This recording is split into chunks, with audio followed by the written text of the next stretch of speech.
there is a lot of information out there, and we're trying now to give you that information in manageable portions and in formats that you will find easy to use and digest. So we're going to explain a little bit more about the sort of communication that's available, the information that's out there, and what's coming over the next few weeks. So I'll start just by introducing my colleagues. The overall Umoja deployment coordination is focused on three main areas. There's the coordination deployment side, there's training, and there's communication. So at the coordination level, across UNON, UNEP, and Habitat, there's myself, Vanessa Rudge, and Chris Kikoldi, who are providing the overall coordination for UNON. From a UNEP perspective, there's Moses Tafula and Paul Vorontamitis. And for Habitat, there's Andrew Cox, Liliana Contreras, and Karen Samani. So a number of us have been involved for over 18 months, but that was the original coordination team, and that is still the core coordination team and the management team. Also, part of that group, we have the training team. The UNON training team has been in place for a while, led by Gerhard Tripp, supported by Irene Mueo. And the UNEP and Habitat training teams have been formed in the last, well actually it's the last month or two. For UNEP we have Kennedy Wabule and Jacqueline Odieur. And then for Habitat we've got Sandrine Cardon and Edward Aput. So that's the training team. Many of you, if you've been involved in training, will have heard from your representatives, but those are the people to speak to if you have any specific questions on training, and you'll be hearing directly from them shortly. Then finally we have the communication team. The communication team was formed about just over a month ago. For UNON, Marian Agri is the focal point on communication. For UNEP, Angeline De Jampo, and for Habitat, Jeanette Ellsworth. So the whole team, well, most of the team is up here. I think the Habitat training team is out training in Brazil at the moment. Sorry, where are they training at the moment? Brazil.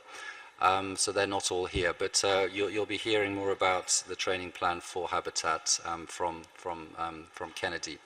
So I think I'll hand over to Gerhard. He will now give you a little bit more of an outline of training to date, what we have done, and what we are doing moving forward. Well, Karibu, good morning. My name is Gerhard Tripp, as Stephen just said, and I'm here with my colleague Irene. And not all of you might know me, but I think everybody knows Irene. Irene, do you want to stand up for a moment? She's busy handing out flyers, but I think most of you know her.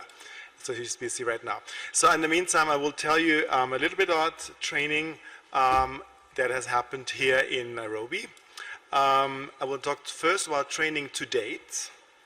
And many of you might remember the pillars or the posters that were out towards the end of the year, last year and early this year about Umoja, the Umoja Academy. And we had trainings mostly for managers, and we trained a total of 461 managers over the last month. That was before April. Then it went on to a focus on end user training, and which has happened since April. And it was partly done by trainers coming in from New York, but partly also done by trainers that our own trainers from UNON, UNEP, and Habitat, who were trained before that and now providing training to our colleagues here in Nairobi and also in outposted offices for UNEP and Habitat. So we had a total until today, actually we had a total of 138 training days and a total of 778 staff members trained. So it's quite a good number, and we run statistics on that. So I think it's a really a solid number and a good number. We've also trained local process experts and trainers. So you'll see there are also those who are trained about under 300s. So it's a good number, and I think a lot of people have had training here in Nairobi, and many more will have it as we go along. The next slide will show the personalized training for users, for Umoja users that have been role mapped. I'm not sure if all of you know that there is a concept called user access mapping, where people who are transactional users in Umoja are assigned roles, one or more roles, which was done by the entity's teams. And according to the roles, there's training associated to those roles. So you might have one role and 10 trainings, you might have 2 roles and 15 trainings. And all those colleagues who have been user mapped and have received an email yesterday in the early afternoon, which includes the personalized training plan for them. All of you who haven't received one, don't panic. There is no need to panic. There is more training for all staff, that, including those who have not been user mapped. But for those of you who have received that email and clicked on the link that was included in that email, a page similar to this will open. With a staff member on the top. It's in it's a Lotus Notes application. It was well done by our colleagues in IT. And I will just go quickly through that page, how it looks like and what it contains. So on the top part, you will see your personal details. Then you will see your mapped roles. And for some of you, it might be the first time to actually see which roles you have been mapped. And you might see, what is this? What does it mean? Why am I mapped to these roles? There's a good reason behind the user access mapping. If you have a doubt, or you think you have been mapped to too many roles or to too few roles, or you have extra wishes, the email that I send out in the bottom part shows your contact people, your contact persons in your entities to contact if you have any questions to user access mapping. If you have a question on user access mapping to those roles you've been mapped, please don't email training, because it was part of a different team to do user access mapping. We would not be able to tell you about this. But the contact persons are in that email that you have received if you have been mapped. So you see your roles, and then in the sort of lower mid section, you'll see the courses. That way it gets interesting. Those are your courses that you should be finalizing before the 1st of June. And this is actually mine, and it sees that I have done 2 courses, which is embarrassing to show you, but I'm working on them, and I have 18, I think it says, still total to do, so it's 16 to go. So you will see that 2 types of courses. In the column, one column says CBT, and one column says ILT. CBT means computer-based training, and ILT means instructor-led training. CBT, in computer-based training, the one you have to do online, which you can do at your own pace.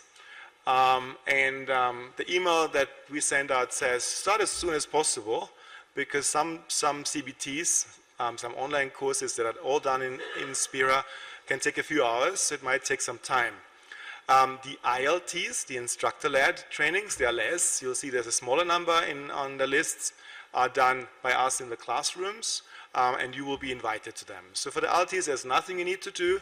For the CBTs, start as soon as you can. It's a bit more than 2 weeks to go, and it might take some time to finish them. Okay? And on the bottom part of the page in your Lotus Notes application, you will see instructions how to do them, how to access the CBTs, the computer-based trainings in Inspira, and how to finalize them. Okay? And if you're really lost and you don't know, email us at umojatraining@unon.org. If you can also call us, you have our names, and if you're really desperate, you can also come to see us. We're on the ground floor of the X building, just when you access the classrooms in the X block, there's a small office to the left side of us, and you can find us there. Good. Then I have a quick slide on the upcoming training in Nairobi. In further slides, my colleagues will talk about training in other offices. So we'll see we're quite busy with trainings at this moment. We're running 7 classrooms parallel. All those trainings, are ILTs, instructor-led trainings, and you'll be invited based on your user access mapping and on the nominations from your entity, and you will get an email to be invited. You'll see the big red line, which is the big day, the 1st of June. Training is not ending there. Training is continuing into the rest of the year and will be planned accordingly. Do we have any questions at this moment on training in Nairobi? Or do we take any questions now? Good. Then I hand over to Kennedy for training at UNON.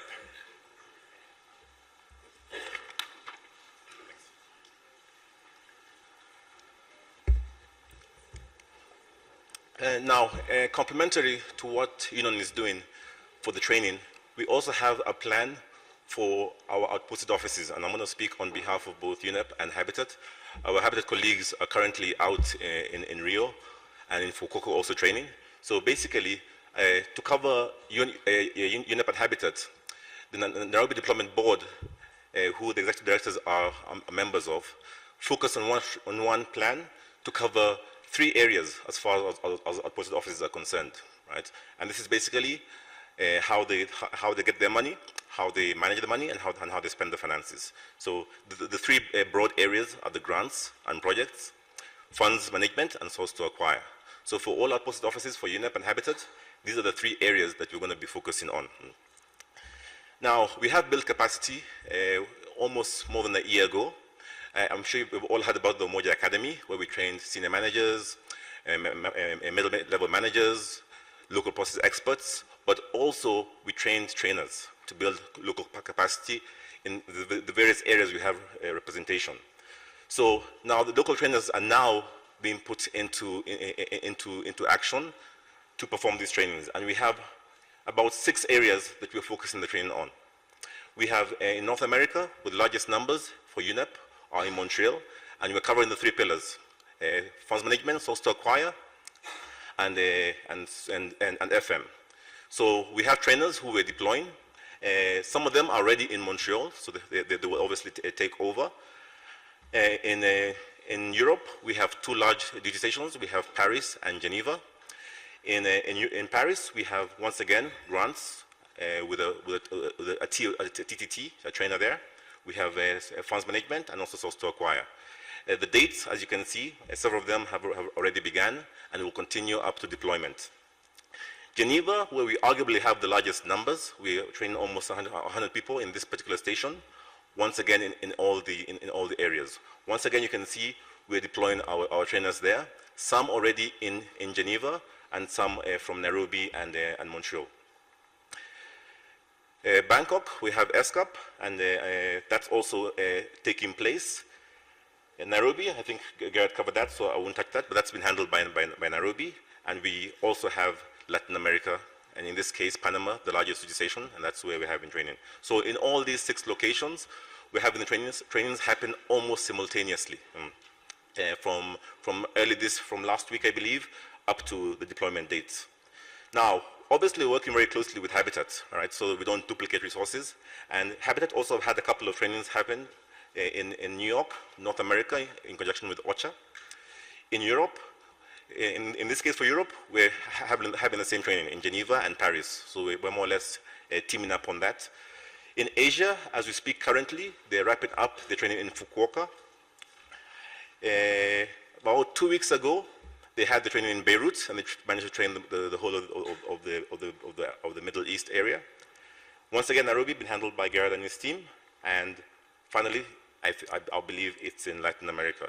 So basically, we're working together, not just with UNON, but also with Habitat and UNEP, to put this together as a global team. Also, I believe a lot of questions have been asked by our outposted duty stations. When will we be trained, right? Yeah. The names that we're currently training are the critical mass, so to speak, right? So it's basically anybody who has been mapped from the user access map, right? Who, and obviously with the limited spaces, will distribute them across each divisions, and where possible, maybe also focus them in one particular division, at least to have basic functionality when we go live, right? But it's not the end. This is simply phase 1, right? After phase 1, when we begin in 1st June and we ramp up, we'll have a phase 2, which will run up to September, and the phase 3, which will run up to December. So by the end of December, we'll be happy to report, at least we hope that everybody would have been trained in the particular areas in Umoja. I think that's it. I'll hand you back over to Stephen.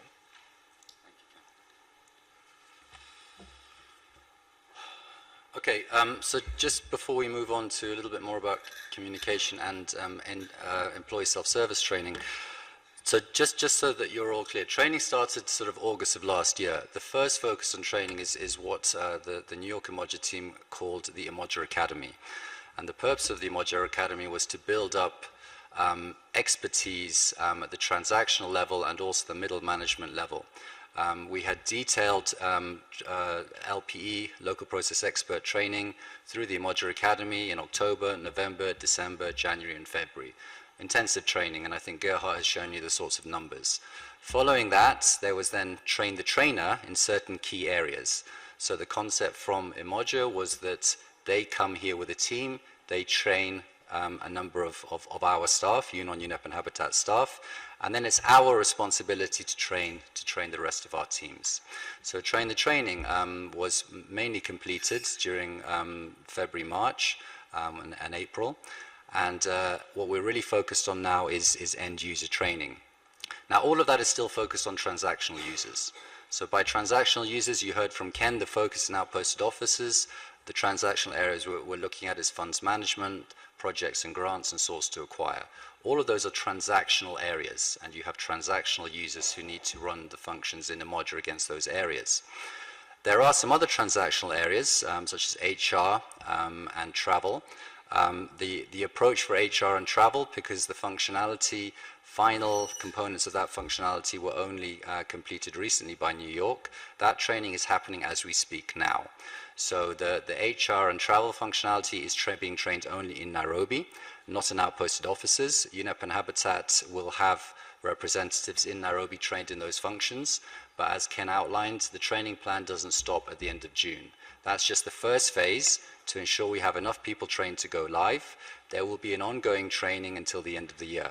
And in fact, there will then most likely be an academy, a college, whatever we want to call it, ongoing, because as people change, new staff come, staff leave, the Umoja training curriculum is quite complex. So we are going to have a very comprehensive ongoing training, similar to what we have with languages and so on, but there will be an ongoing training schedule, timetable, and you'll be hearing more about that shortly.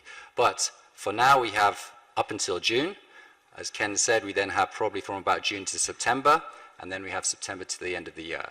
So our aim is by the end of the year to really feel comfortable that for UNON, UNEP and Habitat across the world, we have full coverage. And then, of course, as of next year, we'll be dealing with movement of staff and staff changing roles and so on. The next thing I'm going to really talk about is end user training. So everything up until that point that I was talking about is transactional users. Fund management, financial accounting, source to acquire, those are transactional roles. Now everyone else, we are all end users. So there is a module called employee self-service, and every one of us will have access to employee self-service. And then you have sort of a similar functionality called manager self-service. So, and that's obviously the managers for employees. So anyone who is managing anyone will be an employee themselves, and they will also be a manager. Now, we all have to be trained in that, and I'm going to explain how that'll work now. That's all computer-based training, so there's no instructor-led training for either employee self-service or manager self-service. We will explain shortly. You've had some handouts, which I'll go through on what you need to do, and I'll go through it on the slides. So firstly, if we start with a checklist, obviously as a staff member, you need to ensure that you can attend any training that you're invited to. Now, we've had lots of people saying, oh, but I haven't heard yet, I haven't been invited. There are a number of people, there are a large number of staff who are not transactional users. That doesn't mean that you have been left behind. It's just if today you don't have a transactional role, well then it's quite likely you don't have a transactional role in SAP. But you definitely do have a role in ESS, employee self-service, and manager self-service. But if you have received an invite for training, please do ensure that you go. Speak to your manager. All of our USGs have prioritized training during May.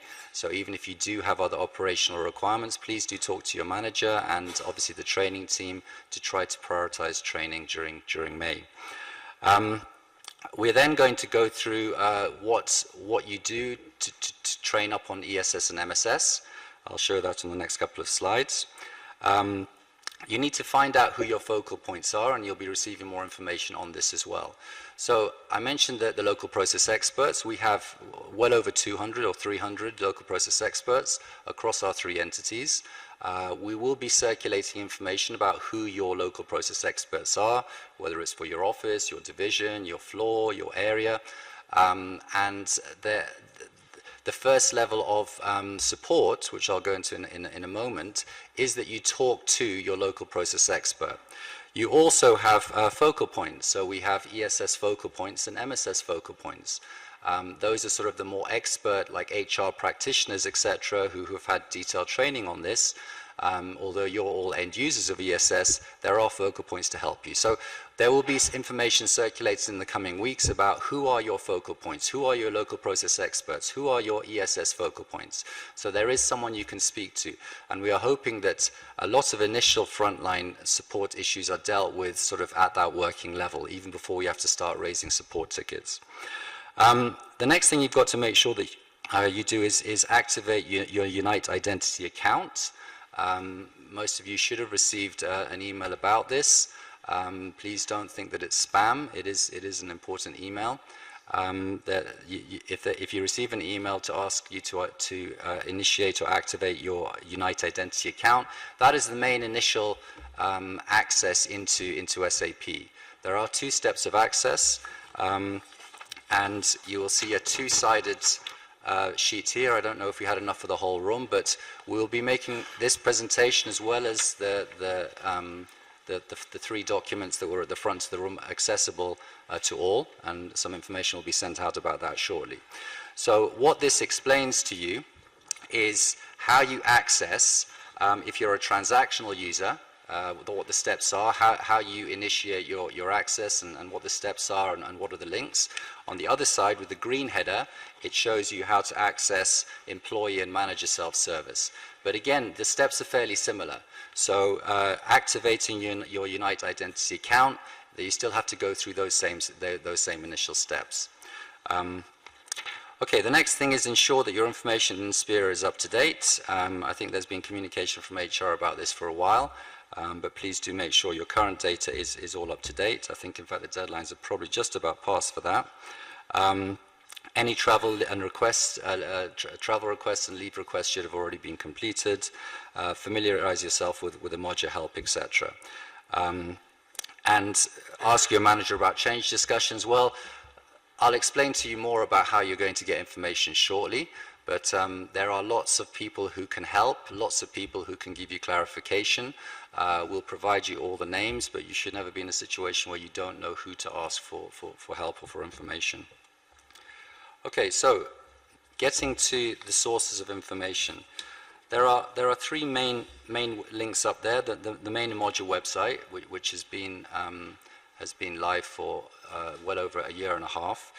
There's a huge amount of information in there. The problem is a lot of people say to me there's almost too much information. You also have iSeek. I think we're all familiar with iSeek. There's go to the Umoja link and there's a lot of information there. Now the third link is probably the most important because the communication team in New York have highlighted the fact that that there has been a bit too much information, and what they've tried to do through the third link, which is what they're calling the Umoja Resource Center, is really pull everything together that you need. So the other 2 links are useful if you really do want to go and find, information going back months and years on Umoja. It's all there, but I would really suggest that you focus on the Umoja Resource Center. That is the main link, and that will provide everything that you need to know. Now, if you actually click on that link, this is the screen that you come to. What you will see here is the main 2 buttons that will be of interest to you. The dark blue and the light blue button. So the dark blue one is the employee self-service link, ESS, and the light blue is the manager self-service. Now, that's really all you need to know. So I will show you on the next screen. If you click into the employee self-service, there's all the information that you need in there. It explains what you need to do, which CBTs, which computer-based training packages you need to take, where they are. It also explains which tutorials you should take. So I would suggest that every staff member goes through and has a look at the materials there and starts taking those CBTs, and also goes through the tutorials. The tutorials are very useful, they're very user-friendly, and they focus on each of the areas under employee self-service that you will need to use. So employee self-service is everything from managing your personal details. So those of you who've started recently at the UN, you'll know that you have to fill in 4, 5, 6 different forms for different departments or sections, and you're duplicating the same information. Now all of that information will be filled in once and only once by yourself in ESS. That includes everything from your dependents to your bank details to your maiden name, whatever it may be. All your personal details are put in once, and you are responsible for updating them, which means you can ensure they are updated real time. Everything to do with time management, so your leave requests, that will now be done at the moment. Most of you, I think, know that you use the Lotus Notes time management system. All of that will now be handled through ESS. And if you then go to the manager self-service, obviously the manager will be approving through MSS any travel requests raised through ESS. But the point of this slide is just to show you, this is just a quick screen print of some of the tutorials that are available up there. There are many more. Every function that you need to use in ESS, there is a very, very simple to use tutorial which explains you how to run that function. So please have a look at both those two links. Those are the most important things you need to do over the next couple of weeks. Now, specifically on manager self-service, what you need to do, you need to go into the button I showed you on the previous link, and then it will show you the tutorials that you need to run. So this is just sort of a brief of that page. More importantly is the employee self-service, because I think this affects more staff. We've broken this down. Again, this is available on the one-page sheet that you were given, so this is only one-sided, but it shows very clearly what you need to do, the training as a manager and the training as an employee. So it links at the bottom here all the courses available. It links the actual computer-based training courses, and it also links the tutorials. Now, these are not compulsory, but they are highly recommended, and I think you'll find if you need to raise a leave request and you haven't done the tutorial, you're going to have a little bit of a problem. And in the first few weeks after deployment, clearly there's going to be a massive peak in support calls. So you will be, if you're asking a question that is answered in the tutorials, your support teams will ask you to go back and look at the tutorials. So please do look at those tutorials before asking for help in June. We are recommending that you take the Inspira course NV211, which is on this sheet. Now, you access the actual CBTs through Inspira, so I think most of you know how to use Inspira. The tutorials are just available on this link, but the actual CBTs, the computer-based training modules, they're accessible through Inspira, which means you can take the course and you get a certificate afterwards. So the course that we're recommending you take, NV211, I think if you've used Inspira, you know how to, yeah, this has just been changed. It's LMS 17142. Sorry for the long code, but that is the CBT. If you go into My Learning in Inspira, you can see on the slide, and you type in that course, or type in employee self-service, you'll find that course, and all that course is available for all staff to take. So that is the only CBT, computer-based training course, you need to take as an employee. But we strongly recommend that you all take that, and then we also suggest that you all go through the tutorials. So the CBT will give you an overall summary of what you need to do in ESS. The tutorials are broken down by each function. So time management, updating your individual details, etc. So there's a tutorial for each of those key functions. But this CBT in Inspira, it's quite long, it's about 100 pages, but it does give you an overall summary of how to use the functionality of ESS. Okay, on to support. Now you'll be hearing a lot more. This meeting is really focused on training and communication, how you're going to get information about Umoja over the coming weeks. But there will very shortly be a lot more information on what we call the cutover plan, the blackout plan. We're just about going into blackout, which means existing systems are switched off, and the ramp-up plan. Now, once we get into Umoja on 1st of June, we will be operating under a new support model.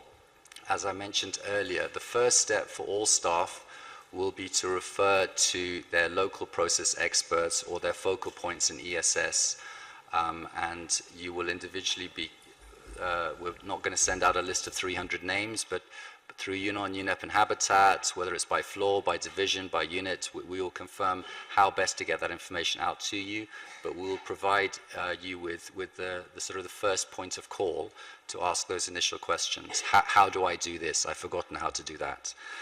If you do have a problem, so that's really the first step on this slide, is you ask your local process expert or your focal point. If you cannot get an answer, or if you're in an outpost office and you do not have a local process expert at hand, we will then be asking you, and as I said, please make sure you do your tutorials, because if you're asking a question that's very simply answered in the tutorials, you'll be directed to the information that's available. So if it's just simply, how do I raise a leave request? Well, you'll be asked to go and have a look at the leave request tutorial. So that'll be the second point on support. So don't take it personally, but in the first few weeks, you'll get a lot of that if it's just simply that you haven't looked at the tutorial, because we do realize we're going to have many thousands of very serious support tickets, and we have to make sure that we're filtering out the real support issues from, issues where perhaps you just haven't looked at the tutorial. The third step is where you cannot get the answer. It's not available in the materials, or it really is a support problem. You will then be able to raise a ticket, a support ticket. Without getting too technical, there's been a support tool used now for a couple of years at UNON, and it's the same tool being used in New York called iNeeds. That is the tool that will be used to collect and manage all support tickets for Umoja. And not just for Umoja, in fact, that is the central support tool used by the help desk. So you have an email there, that's probably the easiest way to get help, ESC. Which is the Enterprise Service Center at UN.org. Now you will be receiving emails about this. You'll be receiving an email, all staff, about ESS and MSS and the training that you need to do, including this. So this is just a verbal briefing, but you will be receiving that by email. You'll also be receiving an email about support. Who do I call? And again, it will summarize the steps I've just gone through. And will provide you with the email address, the telephone number, and there's also a portal. So we would really prefer that you use the portal. If you use the portal, you click on the portal and you can actually write up your particular problem, rather than just sending an email through the esc@uon.org address, which means then someone else in the help desk will have to convert that into a ticket. So there will be 3 ways to get help: through the email address, there will be a telephone number, and there will be the portal. So the 3 steps again: you'll talk to your local process expert or your local ESS focal point. If you can't get any help, please look at all the documentation available and make sure it's not a simple question that is available in the documentation. And thirdly, you'll raise a ticket through any of those 3 routes that I've mentioned. Okay, finally, just a little bit more on information. The communication team, who I introduced earlier, are working hard to try to make sure that the information is digested down to something useful. Some staff find a lot of detail useful. Some find, just brief bullet points much more useful. So I think you will have seen that we did the open day. There will be more open days to come. you will see that there's a weekly email blast that's been coming out. It came out last week and this week. There's an image on it on the left side of the screen. That really just shows you the top 3-4 things during the week, things that have happened, things to look out for. I think on there, for example, it mentioned this morning's meeting. There will be what we're calling kiosks, which is sort of just a smaller version of the open days. Kiosks in the central area, and there's a little internet cafe in front of the travel offices. There will be kiosks, and there'll be communication on what will be run out of those kiosks. It'll probably be functionality on travel, because all of you need to raise travel. By the way, you raise travel through ESS, so that's another reason why you need to very carefully go through your ESS training. All travel requests are initiated by the staff members themselves through ESS, and they're approved through MSS.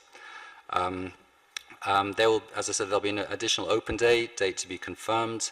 There are many different videos which you can see through the links I put up earlier.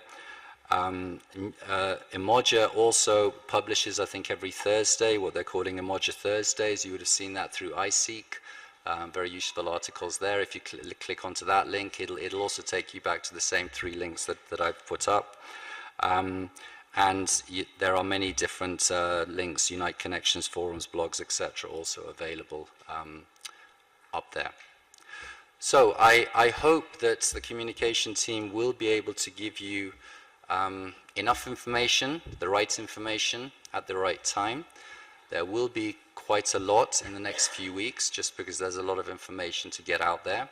I think for staff at large, as I mentioned, the 2 key things to really think about: focus on your ESS and MSS training, and just be clear on how support will work, but what you need to do as a prerequisite before you start raising any support tickets. As I mentioned, there will be a lot more communication on exactly what's happening during blackouts. There's already been some detailed void messages going out, but there'll be more information on blackouts and a lot more information on the ramp up, which is basically how operations will begin once we have moved into Umoja from 1st of June. So I think with that, I'll open up the floor if you have any questions, either to myself or to the training or communication team. As I said, we will circulate this, so if you're not comfortable raising a question here, please raise it directly to the relevant person afterwards, but the floor is open. Hi, Carly Koinange from the UNEP transport team. I wondered if you could explain as a consultant how much Umoja applies to us. So for example, at the moment in the existing system, consultants in our team don't use the staff member leave process. We generally keep an Excel document which tracks our days. Because we're consulted to work a certain number of days, we don't have leave days, so to speak. And yes, I'm just wondering, as you were going through the different components of the self-service training, how much applies to consultants? Thank you. Gerhard or Vanessa, do any of you have some guidance on that? Well, there is training available on the websites, that we have shown, or Stephen has shown. You can't go into Inspira for training, but you have the exact same information. The tutorials are on the website. You just won't get a certificate at the end of the training. So, but it's exactly the same slideshow, and so there's no different information, and it's publicly available on the resources that have been presented. That's how you can do the same training and follow the same procedures as for all staff. Yeah, I think that's a key point. The CBTs are effectively just slides. The reason most of the CBTs are being managed through Inspira is so that we can track who's done it and you can get certification. But the very same set of slides is available through the links, as Gerhard mentioned. So they are openly available. Another question? Yes. So just going back to my point about, for example, leave. So I understand that I would use the website to do the training. For example, I would do the component on leave. But at the end of that training, I still wouldn't be using Umoja as a consultant to track my leave. And probably that would apply to lots of different components of Umoja. Sorry to be difficult. No, we'll clarify whether consultants will have access to ESS. I think that's your question. We've had there's been a question about transactional roles, non-staff access to transactional roles. That's a different discussion, but whether you have access to ESS, my understanding is you do. You don't have access, I think, to Inspira, which is why I think, Gerhard, as you said, you need to go through and get the slides separately, but we'll clarify that and we'll send that out by email.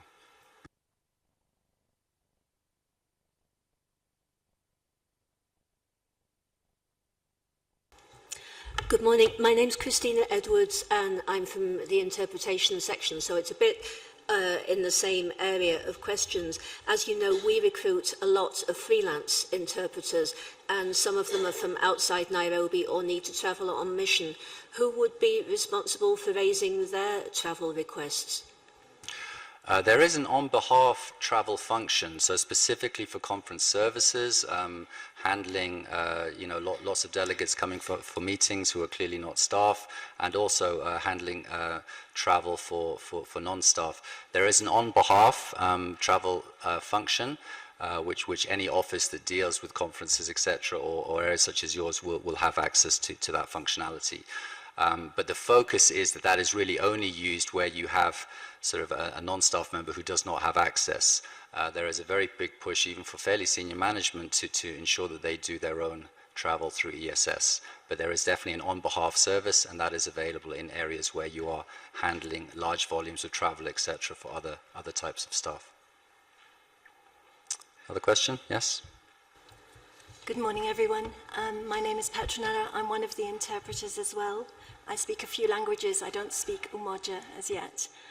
Thank you very much for this increase in information about how Umoja is going to work. I confess I still am unsure about exactly how it's going to affect us. I have 4 questions. The first is simple. You've mentioned SAP a few times. I'm not quite sure what that means. Secondly, to be Umoja compliant, will we all be expected to carry out all of the training? And is there a cut-off date by which Umoja compliance in UNON will need to have been done? Say, for example, by the end of December, we all will have had to have done as many of the courses as possible, or are they all optional? My third question is, what if Umoja does not work? That's not a nice question. And my fourth and final question is, I hear you speaking about transactional functions, and I can see that that will affect people, for example, in human resources and in travel, who will obviously be highly involved in supplying support to us over the next few months. But I've heard from several people that they're concerned about whether they might lose their jobs. Is there a possibility that some people who are assisting us in allowing us to be able to use the ESS might in fact also be phasing themselves out of a job? Thank you. Okay, let's start with the easy ones. SAP. SAP is that there are a number of very large sort of what they call ERPs, enterprise resource planning tools, which is basically just a consolidated tool that deals with everything from finance to HR to procurement to warehousing. It deals with everything in one place. We currently, UNON, UNEP, and Habitat, we effectively just have a finance system. We have a system called IMIS, which is sort of a legacy or fairly old finance system, but it really only does finance. It does a little bit of some of these other functions. So an ERP, a full enterprise resource planning system, it does everything in one place. Now, SAP is one of the leaders in the market. You have Oracle, you have SAP, you have PeopleSoft. There are a number of products out there in the market. SAP is a German company, and it is one of the biggest. I think they have about 100,000 implementations of their products as an ERP. And there was a competitive process many years ago. I think it was Oracle and SAP were the 2 shortlisted companies, and SAP was selected through the competitive process. So that's what SAP is. Don't ask me what the acronym stands for. It's a German acronym. I've heard things like such a pain and things like that, but I'm sure there are more positive interpretations. But anyway, that's what SAP is. Umoja compliance and training. your compliance and training is based on your function. So I think this has been a misconception. I think a lot of people have assumed they need to be trained on everything. There are literally hundreds of Umoja courses. You need to be, firstly, there's a user access map process which Gerhard touched on, and that's taken 18 months. So looking at what people do today and therefore what roles in SAP or Umoja they should have. And that user access map has really gone down to each individual staff member and confirmed what transaction roles they do. Based on that, they've been given, that they've been put onto training plans. And again, Gerhard provided you a link to a Lotus Notes database, so you can click on that and see exactly which transactional roles you're doing, and therefore which training you need to do. So as far as compulsory training, well, if I'm a procurement person, I will have received an email to say that I have to do a certain number of CBTs on procurement, maybe a couple of generic 101s on what is SAP, but basically it'll be procurement CBTs, and then I will have been invited, or will be invited, to an ILT, an instructor-led training on procurement. But that's it. For my transactional role, if I'm in procurement, that's the end of my training. If I'm someone in financial accounting, similarly, I will have been allocated CBTs in financial accounting with some ILTs, instructor-led training in financial accounting. And so that goes across all sort of 13 areas, transactional areas. As an end user, if you're not a transactional user, and you'll know if you're a transactional user because you transact today in IMIS or one of these systems, then your main compulsory training is ESS and MSS. Now that basically, ESS is just you managing your own data, raising your own travel requests, raising your own leave requests. So that's your only compulsory training that you need to take. So yes, when we mentioned that we are aiming to complete most training, enough training to go live by June, we're really focused on the transactional training. We have staff all over the world. It's just simply not been possible to do, as you saw from Kennedy's slide, to run 13 different transactional sets of training at all locations worldwide.